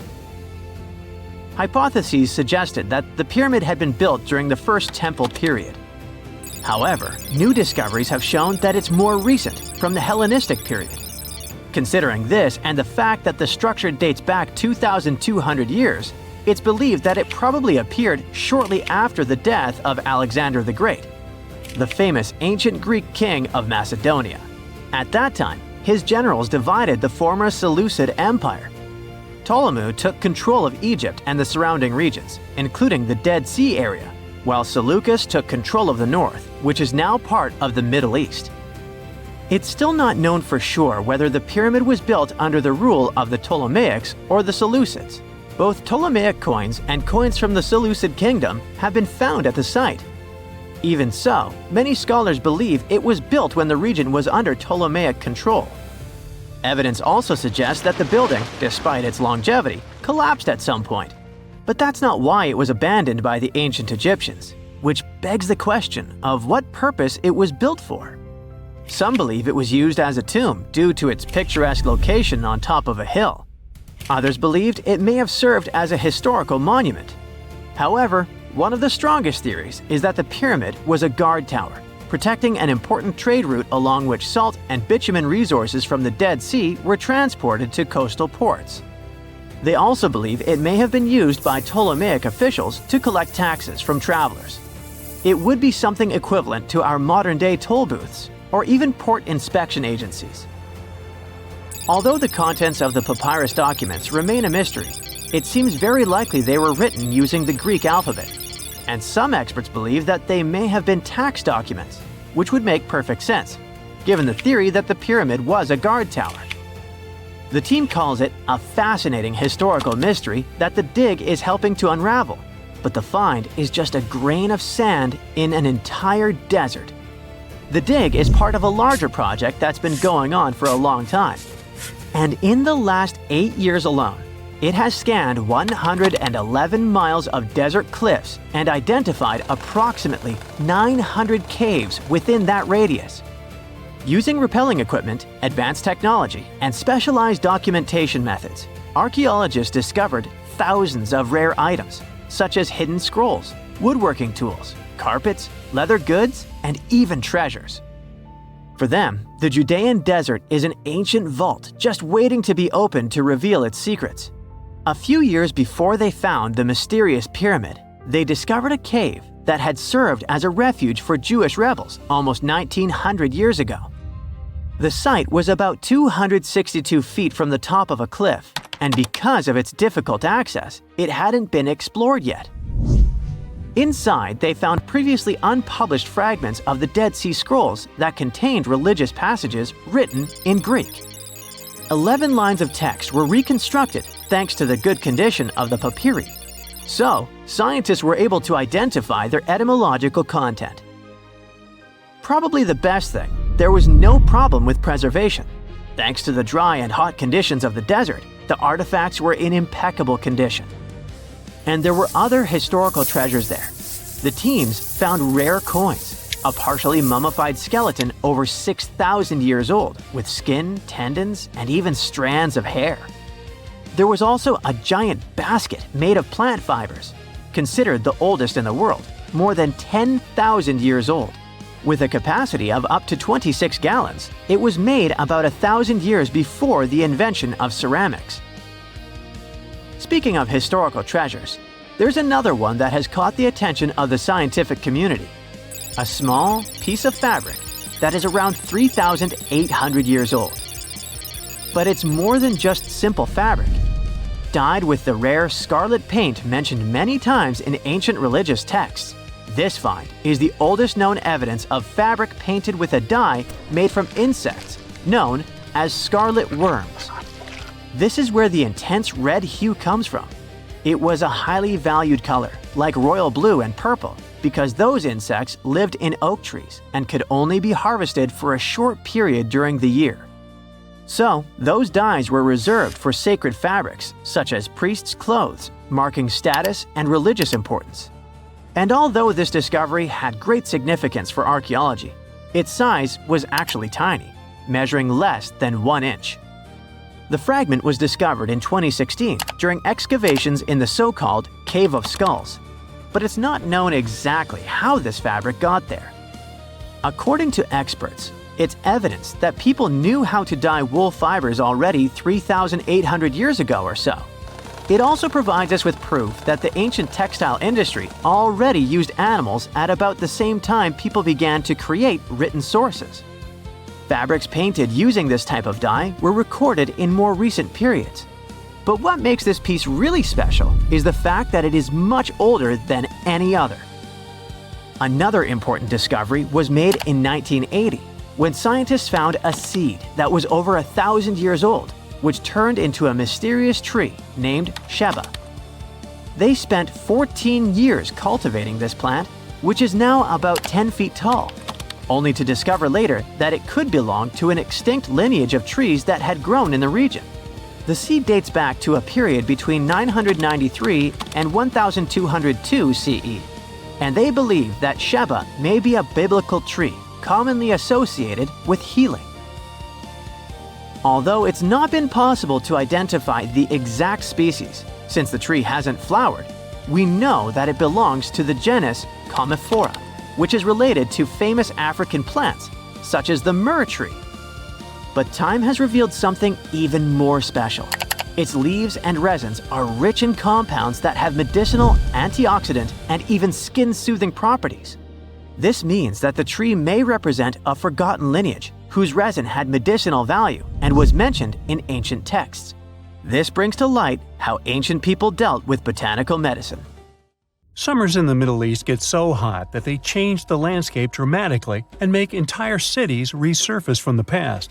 That's what happened in 2018 when the city built by a mysterious empire on the Tigris River was finally released from its water trap. Archaeologists rushed to the location as they didn't want to miss a rare chance to excavate the site and learn more about the history of the place. They believe they've found the Bronze Age city Zakiku, founded over 3,000 years ago and fully submerged in the 1980s when a dam was built in its place. It used to be a busy hub for the Mitanni Empire for caravans on the popular trade route. It had water, which is a rarity in the area, and it was a guarantee for success. We know very little about the once powerful empire, as scientists haven't found any written chronicles in the excavated sites. That's why the archaeologists were thrilled to find an entire palace for the local ruler. Several years later, when the area became free from the water again, they found some fortifications to protect the city from foes. The highlight of their expedition was finding a huge public storehouse for trade goods and harvests, piles of wheat and barley, and imported metal and wood. Bread was the staple food for the locals, and they also loved big pots of vegetable soups and stews for lunch. Each household kept sheep, goats, cows, and pigs, so they had a steady source of milk and meat for special occasions. All the constructions found so far were built from bricks molded from mud. The walls that were underwater for over 40 years are so well preserved as if they went down yesterday. The royal palace stands out as it's larger than the other constructions, has thicker walls, and even pavements made of baked mud bricks that were sealed to be waterproof. The local king must have been in good relations with the emperor of the larger empire, of which Zakiku was dependent. Traders who lived in the city collected wooden beams and took them to storehouses. The beams arrived down the Tigris River from the forests in the mountains in the north and east of Mesopotamia. Merchants came here to sell their goods and then crossed the Tigris on their way to the borderlands. Zakiku was thriving as a center of commerce for about 6 centuries until it was hit by a massive earthquake in 1350. Archaeologists found 5 ceramic vessels holding over 100 clay tablets made close after the earthquake. It's almost a miracle that small tablets of unfired clay managed to survive underwater for decades. People who created those must have carved notes on clay while it was still wet. They wrote about anything, from newly stored harvests to notes for other kingdoms. Then they would let the message dry in the sun. Scribes even had to learn a different language so that everyone outside the city could read it. Scientists believe the tablets they found used to be part of a private archive. They hoped to decipher the notes to learn more about the history of Zakiku and the whole empire after the terrible earthquake. The damage to the buildings was so enormous that it was impossible to restore Zakiku to its former glory, and if there had been any survivors, they must have left the city. Several decades later, the Assyrians, who also lived in Mesopotamia, settled here. They built their houses on the ruins of the abandoned city and used whatever structures they could find from the previous residents as outer walls. But they stayed here only for 50 years, then decided to build a new capital on more fertile soil to make some good cash from agriculture. Archaeologists working in Zakiku had to halt excavations when the water levels went back up and covered the city. They sealed the ruins in tight-fitting plastic sheets and put stones and gravel on top. They hope it will help protect the priceless site from water erosion and prevent it from disappearing again. They realize how important water from the dam is for the region, but if it recedes again, they say they'll definitely continue the excavations. There was a bustling community in today's Taklamakan Desert in China around 1,600 years ago. It lived along the Nile River, which ran through the desert for miles and got its water from the melting snow in the mountains. After 3 years of work in the area, archaeologists and scientists managed to dig up 8 tombs in the desert. Thanks to the desert heat, the clothes and artifacts inside them were almost as good as new. The people who wore those must have lived in the ancient city of Nazca. Nazca used to be part of a prosperous kingdom at the heart of the Silk Road trading route and had a population of over 3,000 people. Then, desert sands went rogue and swallowed the city whole. Archaeologists only found the ruins of Nazca in the early 20th century. Scientists from different countries have tried to solve its mysteries. It looks like the tombs discovered at the end of the 20th century belonged to the wealthy. There were some expensive items inside: a quiver and bow, metal arrowheads, gold earrings, and a glass bead necklace, a lacquer box with a comb, makeup, and a sewing kit in one of the tombs. There was also some silk of top quality, and even the bright colors like green and yellow haven't faded on it. The fabric also had Chinese characters with quotes from historical books, which helped scientists identify the period in which it was made. Archaeologists later found a large dwelling site and the clearing of 3 ruined buildings. It will probably take many more years to understand why the city had fallen and what happened to its people. Saudi and French archaeologists teamed up near Riyadh, the Saudi Arabian capital, and stumbled upon an ancient settlement dating back 8,000 years. The scientists used all sorts of cool tech, like laser scanning, drones, and aerial photography, to unearth this Neolithic-era gem. They found the settlement in a local archaeological hotspot. Among the treasures they uncovered were a stone temple, remnants of an altar, and over 2,000 graves. All these finds tell us about ancient practices and rituals. The team also found the foundations of 4 massive buildings, corner towers, and open-air courtyards, all with underground reservoirs to store water for agricultural use. There was also a smart irrigation system with canals and cisterns, which let the city thrive in one of the driest deserts in the world. Rock drawings etched into the nearby mountain depicted the daily life of the locals. The excavations have been going on in the area for over 40 years, and scientists still keep finding new artifacts to answer more of their questions. Fishers have stumbled upon ancient bones, tools, and artifacts that are 9,000 years old on the North Sea floor. British and Dutch archaeologists and paleontologists rushed to see the finds as they were hoping it could be evidence of the submerged Doggerland. And they weren't disappointed. There were even perfect sets of footprints left by Mesolithic people who lived here. 12,000 years ago, during the last major ice age, the British Isles weren't islands at all. There was a landmass made of many hills, marshlands, and dense forests that connected them to the European continent. That landmass was Doggerland, where a prehistoric hunter-gatherer society lived and thrived. But then, the sea level started going up at the speed of 3 to 6 feet a century as glaciers were slowly but surely melting. The locals had to move to areas that today belong to England and the Netherlands. Experts decided to learn more about the history of Doggerland, using data from oil companies working in the North Sea. So far, they've created digital models of what the area of 18,000 square miles might have looked like before it vanished beneath the waves. They still need to analyze samples of ancient insects and plants and the DNA of animals to get a full picture. It's the first day of your long-awaited trip to the Amazon forest. You flew all the way to South America. More specifically, you landed in the city of Manaus. It's the heart of the Brazilian Amazon. So far, you've traveled by air, car, and now water.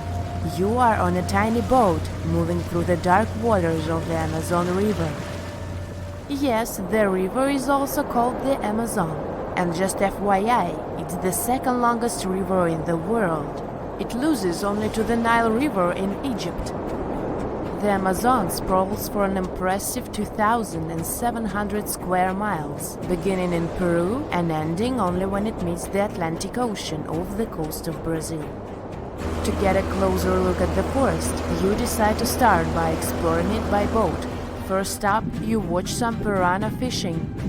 You can even try to catch one yourself if you like. As you may know, piranhas are carnivorous fish that inhabit the Amazon River, so it might not be your best option to go swimming in these waters. One of the most emblematic species of alligators present in the Amazon River basin is the broad-snouted caiman. It looks pretty much like a regular alligator, except for the fact that it has a yellow chin. Your guide leaves the boat and searches the water to show you a caiman up close. He also tells you of another legendary creature that lives in the dark waters of the river, the pink dolphin. Lucky you get to witness a family of pink dolphins showing their fins near your boat. They look magical from the place where you're sitting. You've probably never known dolphins can be pink, huh? After a few mesmerizing moments, you discover that the dolphin's pink color is nothing but an illusion. The animals are originally pinkish-gray, but due to the brown colors of the Amazon River, they look vivid pink when you stare at them from above. Your guide tells you that the pink dolphin is a central character of Brazilian folklore. Locals believe that the pink dolphins can turn into humans and wander off into towns at night. You get off your boat near one of the entrances to the forest. Now you're going to continue your trip on foot. Your guide says that you are venturing into very dangerous terrain. The Amazon is home to some of the creepiest species of wildlife on the globe, but don't worry, we'll get to see a lot of them today. You've come prepared, of course. Bug spray, a raincoat, and your sharp eyes. Inside the jungle, you need to be alert at all times. You may have heard legends of the anaconda, a snake that can swallow animals as big as a cow in one go. Sorry to break it to you, but those are not just legends. Reptiles like these do actually exist. They live deep in the jungle. Is it right there, moving between the trees? Is it a spider? The so-called Goliath bird-eater is a monster spider. Its legs can grow up to a foot in length, and the spider itself can weigh around 6 ounces. It's also known as the king of tarantulas. You shouldn't get too close, of course. It's not venomous to humans, but its bite can surely sting. As its name suggests, the Goliath bird-eater can even eat birds, as long as they are smaller than it is. Up next, you run into another species of spider that draws your attention. This one is so tiny that you almost don't see it. It's known by the popular name of the decoy spider. You see one of its creations, a gigantic spider built by the tiny Cyclosa spider in order to scare off large predators. This is as amazing as it is creepy. A spider that uses the remains of other insects and dry leaves to create the image of a large spider on its web. If it fools predators, perfect! But to us humans, this work of art looks almost endearing. Who knew there were artists in the arachnid world? Near a small lake, you witness a unique scene. A large snake is slowly slithering its way toward a lizard that is resting on a rock. The lizard seems obvious to the presence of the dangerous reptile, but right as the snake is preparing to attack, the lizard flies the scene in its iconic way. The so-called basilisk lizard is famous for its ability to walk on water, or rather run across the water. This isn't an illusion, just a matter of balancing. The small lizard moves its legs on top of the water very fast, while its long tail serves as a counterweight. I wish I could do that. If you've ever wondered what a frog looks like on the inside, you've come to the right place. Right in front of your eyes, there is a rare local species of frog. It's known as the glass frog. This species of amphibian has a type of transparent skin that is completely see-through. In other words, you can see the frog's interior with astounding clarity. It's as if you had X-ray vision. Moving on with your journey, soon you come across a pond. Floating on its water is probably the biggest water lily you've ever seen in your life. These huge plants are also known as the Victoria Amazonica. They can measure up to 8 feet across and hold the weight of a grown-up person. But I wouldn't recommend trying to climb on it if I were you. Just cause, you know, it's the Amazon forest we're talking about. The wildlife here is amazing, but the forest itself is also a sight. There are over 80,000 species of plants and trees grown in the Amazon rainforest. In fact, you can find 10% of all the world's wildlife in this jungle. An estimated 400 billion trees grow on the gigantic area the forest occupies. Of course, this place is bound to be biodiverse, right? You won't be able to witness this phenomenon during your trip, but your guide tells you about a unique species of tree that is famous for being able to walk. Yep, you've heard correctly. There are walking trees in the Amazon rainforest. They don't have legs or anything like that, but they do move around in search of better lighting conditions. The Amazon canopy is so thick that only 1% of sunlight can reach the forest floor. Because of this, some trees end up getting less sunlight than others. The so-called walking palm trees seem to be adapted to this situation. They grow new roots, which helps them move for 1 to 2 inches per day. They can walk up to 65 feet per year. Maybe that's what inspired John Ronald Reuel Tolkien to create ants, huh? Those are pretty similar tree beings that roam freely around the world. I kid you not, it's not only wildlife that inhabits the Amazon. Actually, over 30 million people live in the forest. And there are also ancient settlements that scientists believe to have been thriving there. And I'm not talking about El Dorado, that's just a myth. But in 2018, a groundbreaking study showed that up to 1 million people probably inhabited the Amazon, between 1250 and 1500 CE. Can you imagine that? Working alongside local indigenous people, researchers from the University of Florida found several mounds in the Amazon. Besides these mounds, they also discovered interesting ditches and geoglyphs. After mapping all of these recurring mounds, scientists understood that this was a sign of an ancient settlement. They found remnants of carefully designed walls centered around plazas. This could only mean that these ancient cities were big and could host hundreds of thousands of people. These findings brought back the idea that the Amazon could have been home to thriving civilizations way before the Europeans arrived there. But rather than cities drenched in gold, they were simply well-developed agricultural societies. Scientists found a new statue on Easter Island, inside the crater of an old volcano. They were sure they already cataloged all the moai. That's what they call those famous stone giants. But this discovery changes what we know about them.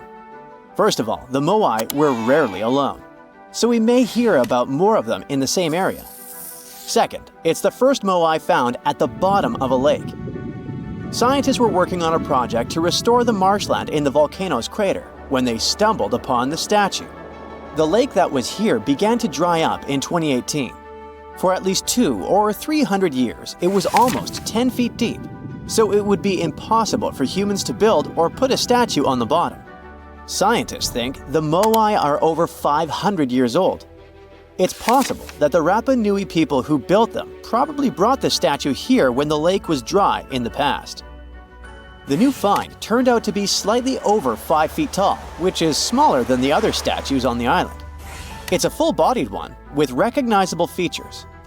Researchers also plan to do radiocarbon dating to find out the exact age of the statue.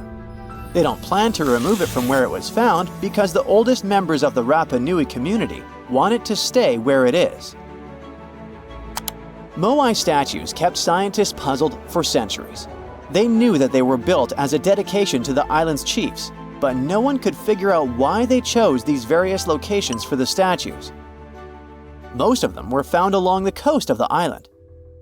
Researchers from Binghamton University in New York decided to study the locations more closely and learned that it had to do with water. Easter Island has porous volcanic soil that absorbs rain easily, so there aren't enough streams or rivers and too little fresh water. Hundreds of years ago, the island's people relied on groundwater discharge to get drinking water. The water stored deep underground in rock or soil layers, called aquifers, reach a point where it flows up to the surface. When this underground water emerges near the coast, it mixes with the salty seawater, but the salt level remains low enough that the water is safe to drink. The islanders used to collect this water directly from the spots where it flowed out. And it looks like that's why they built the moai along the coast, right near their most important water source. The main bodies of most of the statues were made of volcanic tuff from a local quarry in what used to be a volcano. This material is easy to carve, but not so easy to transport. That's probably why researchers found over 300 unfinished moai back in the quarry. The rest of them stand in various locations, facing the villages. It looks like the statues were carved lying on their backs. Then, their sculptors detached them from the rock, moved them downslope, and set them in a vertical position to finish the work. When it was done, it was time to move the statue to its platform. And we're talking about moving statues that weighed around half as much as a single-story, unfurnished house without a car or any modern equipment for 3 miles. The locals must have invented some original transportation method. Scientists tried to recreate it and pulled moai replicas on wooden sleds. They thought someone would have used palm trees for that purpose, but this theory has been debunked. The most successful experiment so far was wielding ropes to rock the statue down the road in a standing position. This sounds legit, because the local Rapa Nui legends mentioned that the Moai walked from the quarry. And of course, they needed a good road to get there. In the early 20th century, researchers Catherine Rutledge found an 800-year-old road network on the island. It was a bunch of pathways around 15 feet wide going from the quarry. She thought that those roads were ceremonial and not built just for the statues. She wasn't a famous scientist back then, so others mostly ignored the theory. Several decades later, famous Norwegian adventurer and archaeologist Thor Heyerdahl published his theory. He mentioned that the roads were there exclusively to transport the Moai, and some of the statues were dropped along the way for some reason. But in 2010, researchers found that the statues reached their final destinations because they were all set on hidden platforms. The road floor was U-shaped, so pulling massive statues along them wouldn't be easy. You can still find roughly 15 miles of these roads on the island and see them from satellite images. Scientists used to believe that the Rapa Nui people made Easter Island unlivable and ruined their own civilization. But a new study that used remote sensing data and machine learning says that the island's population didn't grow too big and collapse. Instead, the islanders figured out how to live in this challenging place and kept their population small and steady for hundreds of years. Researchers found amazing rock gardens as proof for this new theory. Easter Island, or Rapa Nui, is one of the most remote places on Earth where people live. It's surrounded by the Pacific Ocean. Central Chile is 2,200 miles to the east of it, and French Polynesia is 2,600 miles to the west. The island, which is 63 square miles in size, is made entirely of volcanic rock. But the volcano stopped erupting a long time ago, so Rapa Nui's soil has lost most of the useful nutrients that lava once brought here. It's also drier than tropical islands, and its deep waters made fishing much harder for the settlers, as there's no shallow lagoons or reefs to fish in. So, the islanders came up with a smart farming method called rock gardening to survive here. They spread rocks of different sizes over the soil and planted crops like sweet potatoes and taro between the rocks. The rocks protected the plants from harsh winds and salty air and helped regulate the soil's temperature. They also slowly released minerals into the soil, so it became healthier for growing food. Some islanders still use these gardens, although they don't produce a lot of food. People in places like New Zealand, the Canary Islands, and the US Southwest have used similar techniques to grow crops in uneasy environments. While scientists are solving Easter Island mysteries, the island itself is teaching them something new about how the Earth's mantle works. For years, they thought it moved like a slow conveyor belt, carrying tectonic plates along with it. But a new study by geologists from Cuba, Colombia, and the Netherlands is challenging this idea. They used a special method called zircon dating to figure out the island's age. Zircons are tiny crystals that form when magma cools, and they have traces of uranium inside that turns into lead over time. So, the scientists measured this change to tell the age of zircons. And they were shocked when they saw that some zircons were way older than expected, around 165 million years old. The island itself is only 2.5 million years old. The scientists found that these ancient zircons came from deep inside the mantle, under the tectonic plate, by magma from earlier volcanic activity. Easter Island's volcanoes are part of a group called hotspot volcanoes, formed by hot plumes of rock rising from deep within the Earth. Normally, these plumes stay in one spot while the Earth's crust moves above them and creates a chain of islands, like Hawaii. But the discovery of ancient zircons on a younger island shows there's more going on deep underground than we thought. Research showed that 165 million years ago, a giant volcanic plateau existed where Easter Island is now. But 110 million years ago, it sank under Antarctica because of tectonic subduction. Ancient zircon minerals stayed put and didn't travel away with the mantle conveyor belt. So, it looks like the mantle near hotspot plumes doesn't flow as much as scientists used to think. It stays still. This new idea could lead to big changes in how we understand plate tectonics and how the Earth's inside moves over time.